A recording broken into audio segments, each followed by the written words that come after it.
ayat 25 sampai dengan ayat yang ke-27.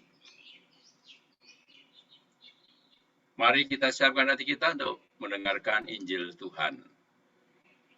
Tuhan bersamamu dan bersama rohmu. Inilah Injil Yesus Kristus menurut Yohanes. Muliakanlah Tuhan.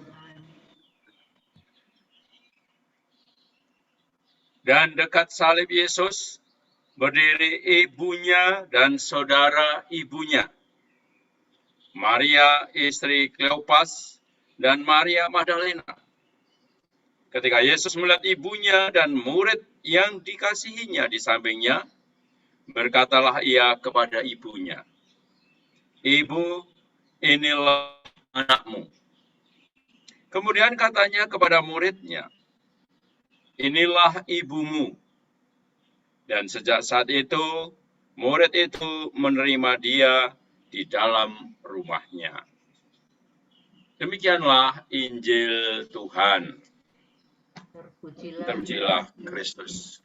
Bapak, Ibu, saudara-saudara yang terkasih, kalau kita menunggui orang yang sementara sakit, ya saudara-saudara terkasih, sementara sakit, kemudian orang itu sudah gawat, misalnya kita menunggui orang tua kita, pasti kita akan menunggu kata-kata wasiat, ya kata-kata wasiat, kata-kata terakhir yang dikatakan oleh orang itu.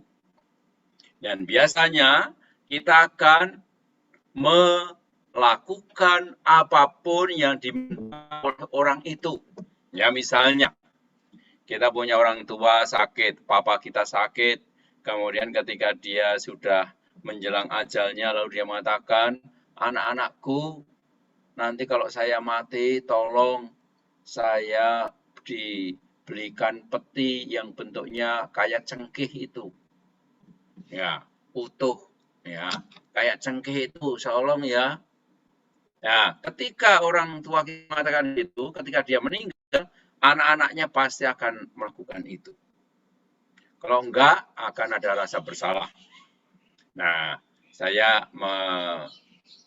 mengajak kita, nanti jangan ada yang begitu ya. Karena sekarang peti cengkeh itu mahal harganya, ya di atas 100 juta. Jadi jangan macam-macam mintanya ya. Nah, ini hanya contoh saja. Tetapi ketika dia mengatakan sesuatu, minta sesuatu, kita yang hidup itu akan melakukannya. Nah, hal yang sama terjadi ketika Yesus di atas salib. Ketika di atas salib, kata wasiat Yesus itu dikatakan di hadapan siapa? Bunda Maria dan di hadapan murid yang dikasihinya. Dia mengatakan kepada Bunda Maria apa? "Ibu, ini anakmu. Tolong perhatikan anakmu." Kemudian dia mengatakan kepada Yohanes, "Muridku Yohanes, ini ibumu. Tolong perhatikan dia." Nah, sampai detik ini, saudaraku yang terkasih, gereja mana yang menjalankan wasiat Yesus yang terakhir ini? Tidak lain adalah gereja Katolik.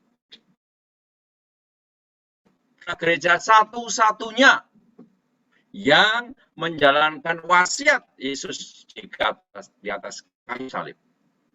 Ya, ketika dia mengatakan kepada Maria, "Maria, ibu, ini anakmu."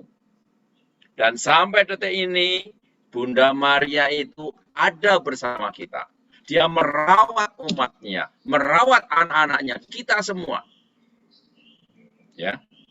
Maka kesetiaan Bunda Maria dalam jalan salib bersama putranya Yesus, itu kemudian diberi ganjaran yang luar biasa oleh Yesus sendiri, pasrahkan anak-anaknya untuk supaya Bunda Maria itu merawatnya. Dengan mengatakan, "Ibu, ini anak-anakmu." Dan ketika Yesus mengatakan, "Ibu, ini anak-anakmu," tidak lain tugasnya apa? Yesus memberikan tugas, "Tolong Bu." Ya, seakan-akan mengatakan seperti itu. "Tolong Mam, perhatikan anak-anakmu ini. Jangan sampai anak-anakmu ini berjuang sendirian. Dan sampai detik ini, saudaraku, sampai detik ini, Bunda Maria tidak pernah yang namanya membiarkan umatnya bergumul, berjuang sendiri. Termasuk Anda sekalian, saudaraku, umatku yang terkasih, saat ini ada yang hadir dalam doa koronka ini, Anda tidak dibiarkan sendiri. Anda ada bersama Bunda Maria, dan Bunda Maria selalu ada bersama kita. Ini yang pertama yang dikatakan tadi, ya, ketika Yesus mengatakan, "Ibu, ini anak-anakmu." Kemudian Yesus juga mengatakan kepada Yohanes, "Yohanes, ini ibumu, tolong perhatikan juga." Lalu tadi dikatakan, mulai saat itu Maria diterima oleh Yohanes di rumahnya. Gereja mana, saudaraku yang terkasih, yang begitu menghormati Bunda Maria? Gereja mana, ya, Bapak, Ibu, saudara yang terkasih, yang mempunyai rasa hormat kepada Bunda Maria, yang memberikan tempat khusus kepada Bunda Maria? Hanya di dalam gereja Katolik. Nih. Jadi saudara yang terkasih, gereja Katolik, ya, yang diwakili tadi oleh Yohanes. Yohanes, muridku, ini ibumu, mamamu, tolong perhatikan dia. Sampai detik ini, gereja Katoliklah yang memperhatikan Bunda Maria. Sampai detik inilah, gereja Katolik yang memberikan tempat khusus kepada Maria. Kita tidak menyembah Maria, tetapi kita menghormati Maria sebagai ibu Yesus. Dan Yesus sendiri yang memasrahkan. Yesus yang memberikan lalu mengatakan, "Ini anakku, mamamu, tolong perhatikan." Sampai saat ini, gereja Katolik tidak pernah bergumul berjuang tanpa Bunda Maria. Maka kalau pada saat ini kemudian kita mengambil tema, ya, jalan salib bersama Bunda Maria. Kita melihat Bunda Maria ibu yang sangat luar biasa. Dia mengikuti jalan salib putranya. Bahkan dia rela dan mau kembali menggendong Yesus ketika dia kemudian wafat di salib. Kemudian dia ada di pangkuan mamanya ketika dia meninggal. Patung Pieta itu, ya, menunjukkan bagaimana seorang ibu yang betul-betul mau menjaga anaknya, yang mau ambil bagian ketika anaknya itu menderita, tidak lari, tidak kemudian putus asa, tetapi dia tetap ada bersama dia. Nah, saudara-saudaraku yang terkasih, kita pun juga sama sebetulnya, dipanggil seperti Bunda Maria. Untuk apa? Supaya kita menjadi orang-orang yang setia. Setia kepada siapa? Kepada orang-orang yang kita cintai. Untuk merawat, untuk mendampingi, untuk menyertai. Sehingga mereka tidak merasa sendirian. Lalu contoh konkretnya untuk masa pandemi seperti saat ini gimana? Nah, kita bisa mengambil, saudara-saudara yang terkasih, situasi saat ini. Pandemik COVID-19. Bagaimana kita peduli, bagaimana kita mau merawat, bagaimana kita mau tetap ada bersama mereka. Sehingga mereka juga merasa tidak bergumul sendiri, tapi ada bersama. Nah, Bunda Maria sudah melakukan itu. Yesus pun juga sama, dia juga ada bersama dengan kita ketika kita bergumul berjuang dengan salib kita. Maka Yesus kemudian dalam Lukas 19 bicara tentang apa? Tentang the good Samaritan. Orang Samaria yang baik hati. Itulah Yesus sendiri. Yesus mau ada bersama kita, mendampingi pergumulan perjuangan kita dengan apa? Menjadi the good Samaritan. Dan inilah Bapak Ibu Saudara yang terkasih, ensiklik, ya, yang terbaru yang ditulis oleh Paus Fransiskus, bicara tentang ensiklik apa? Ensiklik Fratelli Tutti, Apa artinya fratelli tutti? Fratelli tutti artinya fratelli itu fraternity, persaudaraan. Tutti itu seluruh, semua. Berarti fratelli tutti artinya semua itu saudara. Nah, dengan ensiklik ini, Paus Fransiskus menghendaki supaya gereja itu menjadi saudara bagi yang lain. Mendampingi, menyertai orang-orang yang menderita. Seperti the Good Samaritan, orang Samaria yang baik hati. Nah, diharapkan kita juga sama seperti Bunda Maria. Dia juga menjadi the Good Samaritan bagi kita. Dia mendampingi kita, tidak membiarkan kita sendirian. Nah, diharapkan kita semua juga bisa menjadi the good Samaritan bagi orang-orang yang ada di sekitar kita. Saat ini, saat pandemi COVID-19, ya, menjadi orang Samaria yang baik hati. Siap untuk memberikan diri, siap untuk memberikan sebagian dari kita diberikan untuk orang-orang yang membutuhkan. Nah, saya ingat apa yang dikatakan dan diminta oleh Gubernur Jawa Tengah. Ya, kalau Anda sekalian dari Jawa Timur ya, sorry kalau saya mengambil contoh dari Gubernur Jawa Tengah. Ya, siapa itu namanya? Ganjar Pranowo. Ya, saya mengambil contoh ini bukan untuk mengatakan, nanti ya tahun 2024 calon presiden. Wah, enggak ya. Ya, tetapi Ganjar Pranowo dia mengatakan apa? Dia mengatakan, mari masyarakat Jawa Tengah kita jogo tonggo saat ini. Ingat tuh, jogo tonggo. Apa artinya jogo tonggo? Jaga tetangga kita. Ya, Pak Ganjar tidak mengatakan jogo bojone tonggo. Nah, beda loh ya, beda. Ya, jogo tonggo, jaga tetangga. Yang isoman itu mari kita menyisihkan dari sebagian kita untuk misalnya memberi makan mereka, memasakkan satu hari saja deh, saya ambil bagian. Misalnya kita di lingkungan ya, lingkungan Yakobus nih, Yakobus di paroki Yakobus, kita mendata siapa yang kena COVID-19. Kemudian di lingkungan kita ada berapa, bareng-bareng kita bantu mereka.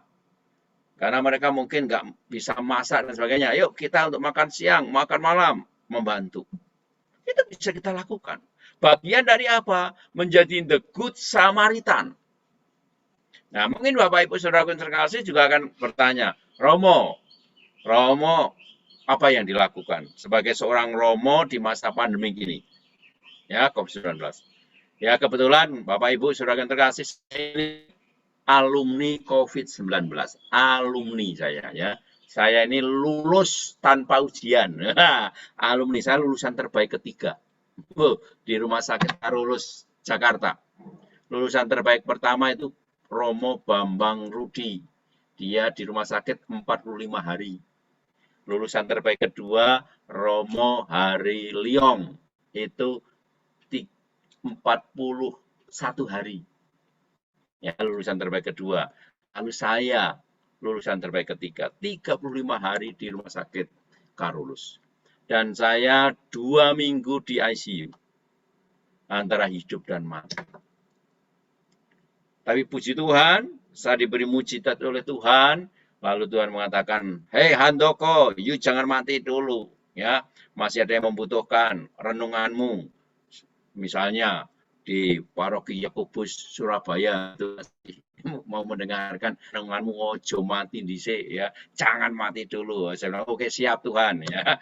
Tetapi saya juga kadang-kadang guyonan gini. Saya padahal waktu itu udah siap loh. Udah siap tuh, udah mau dipanggil di ICU 14 hari. Saya udah mengatakan Tuhan, kalau udah mau panggil silahkanlah Tuhan panggil. Yesus bilang apa? Handoko, surga belum siap menerima kamu.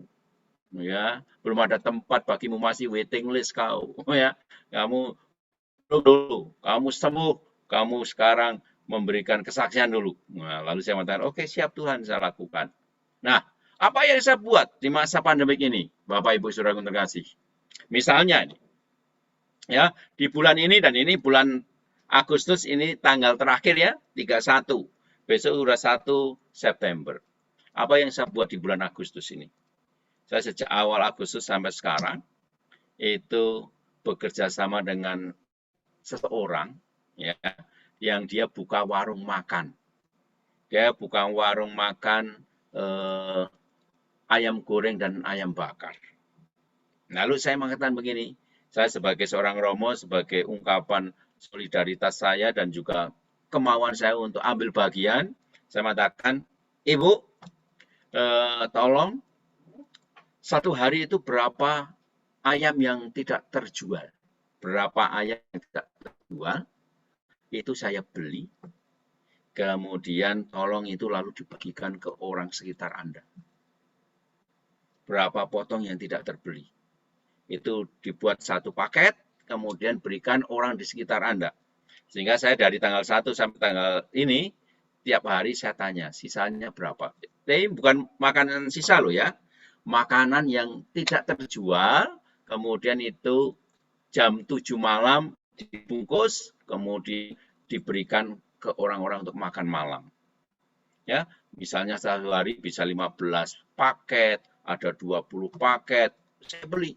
Satu paket 30.000. Setiap hari saya lakukan itu. Dan ini bagian dari apa? Rasa aku ingin juga jogo tonggo. Saya ingin juga ambil bagian untuk apa? Terlibat. Sekarang ini bukan hanya doa. Doa penting.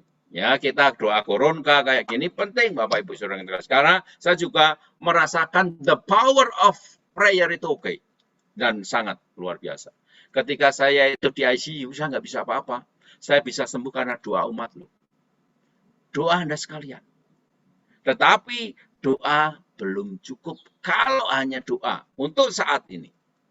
Doa harus diiringi dengan apa? Aksi nyata. Kita harus ambil bagian seperti orang Samaria yang baik hati. Dia pasti orang yang dekat dengan Tuhan. Tapi kedekatannya dengan Tuhan itu betul-betul diekspresikan untuk apa? Mengulurkan tangan, membuka hati, sehingga orang betul-betul merasakan benar Tuhan, aku merasakan Engkau hadir, Engkau mencintai lewat hadir sesamaku itu. Nah, saudara-saudara yang terkasih, para peserta doa koronka ini, saya juga mengajak Anda sekalian, ya, apa yang sudah Anda lakukan berdoa itu luar biasa. Tetapi akan menjadi semakin luar biasa, semakin amazing untuk kita ketika Anda juga mengulurkan tangan untuk ambil bagian meringankan beban sesama. Mari saudara-saudara terkasih, ajakan Paus Fransiskus lewat ensiklik Fratelli Tutti menjadi the good Samaritan, menjadi orang yang baik hati seperti orang Samaria. Itu harus juga menjadi panggilan untuk kita semua, tanpa terkecuali. Ya. Tuhan tidak melihat kuantitas, banyaknya bantuan, banyaknya duit yang diberikan dan sebagainya. Bukan itu yang dilihat Tuhan. Karena ingat, persembahan janda miskin bukan soal kuantitas, tetapi kualitas. Ketulusan kita ketika kita memberi. Maka saya mengajak kita sekalian juga apa? Mari Bapak Ibu yang terkasih, kita menghayati yang namanya apa? Life is giving. Hidup adalah memberi. Itu yang dilakukan oleh Yesus. Hidupnya terberi untuk orang lain. Maka dia memanggul salib untuk orang lain. Untuk cintanya. Maria juga hidupnya apa? Life is giving. Hidupnya terberi. Untuk apa? Meneguhkan yang lain. Dan saya percaya Anda sekalian juga bisa menjadi apa? Menjadi orang-orang yang hidupnya untuk orang lain. Life is giving. Hidup adalah memberi. Kita memberi, kita akan mendapatkan, saudaraku. Dan selama di bulan Agustus ini, Bapak Ibu Saudara yang terkasih, ketika saya memberi itu, ya dari tanggal 1 sampai tanggal 31 ini, banyak sekali yang saya dapat. Luar biasa. Ya, gantinya itu luar biasa yang saya dapatkan. Ketika saya memberi. Udah, orang yang menerima nggak tahu siapa yang memberi. Ya sekarang yang tahu Anda tahu karena saya terus sharing nih. Ya. Tetapi Tuhan luar biasa. Maka ketika saya mengingat ini life is giving ini, apa yang dilakukan oleh saudara-saudara kita tetangga, ya, yang gereja yang sepersepuluhan itu, memberi sepersepuluhan dari apa yang kamu dapat diberikan, itu kalau dihayati betul, itu luar biasa. Kembalinya akan luar biasa. Sepersepuluh. Nah, kita nggak akan bicara sepersepuluh, tapi soal apa? Kemauan untuk memberi. Mengikuti jalan salib Tuhan bersama Maria itu berarti apa? Kita juga ikut. Mari kita mengikuti jalan salib bersama Yesus. Peduli dengan orang-orang yang memanggul salib. Peduli dengan orang-orang yang menderita. Dan itu saatnya kita. Ya. Dan sekarang ini saya menutup permenungan kita pada sore hari ini. Lihat di belakang saya Bapak Ibu yang terkasih. Ada salib, ada bendera merah putih. Bulan Agustus itu bulan kemerdekaan, ya. Saya akan mengajak kita apa yang dikatakan oleh apa? Monsinyur Sugio Pranoto. 100% Katolik. 100% Indonesia. Nah, saya mengajak kita sekalian. Kalau Anda saat ini dipanggil untuk menjadi 100% Katolik, artinya apa? Anda harus menjadi the good Samaritan. Orang yang siap untuk memberikan dirinya untuk apa? Sesama. Dan kalau kita 100% Indonesia merah putih, NKRI harga mati, ya NKRI harga mati artinya apa? Saya harus memberikan diri. Ambil bagian dalam menyelesaikan masalah pandemi COVID-19 sebagai warga Indonesia. Jangan sebaliknya seperti orang-orang yang suka membuli yang lain, suka membuat hoax, membuat narasi edukasi yang jelek, ya sesat. Mengatakan COVID nggak ada, COVID itu rekayasa dan sebagainya, menolak vaksin, itu nggak benar semua, saudara. Anda sebagai orang Katolik, Indonesia 100% katakan, ayo kita vaksin, ayo kita semua dukung program pemerintah. Ya, saya sebagai seorang imam, ya saya udah vaksin kali.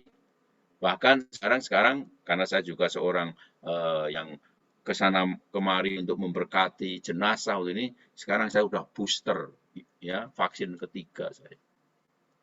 Supaya apa? Supaya saya juga bisa memberikan minyak suci, memberikan ya pemberkatan jenazah di tempat pemakaman, saya lakukan. Saya nggak takut, tapi saya nggak menentang, saudaraku. Saya memberikan diriku untuk apa? Memberikan diri untuk ambil bersama Maria dan Yesus jalan salib Tuhan. Nah, saya berharap Bapak, Ibu, Saudara yang terkasih, Anda juga jangan takut. Don't be afraid untuk melayani Tuhan, untuk ambil bagian di dalam pelayanan ini. Semoga Anda yang rajin dalam bersekutu dalam doa, Anda juga menjadi orang-orang yang siap untuk apa? Memberikan diri kepada orang lain. Jadilah the good Samaritan. Itu artinya Anda menerjemahkan 100% Katolik, 100% Indonesia. Tuhan memberkati kita semua. Salam. Merdeka.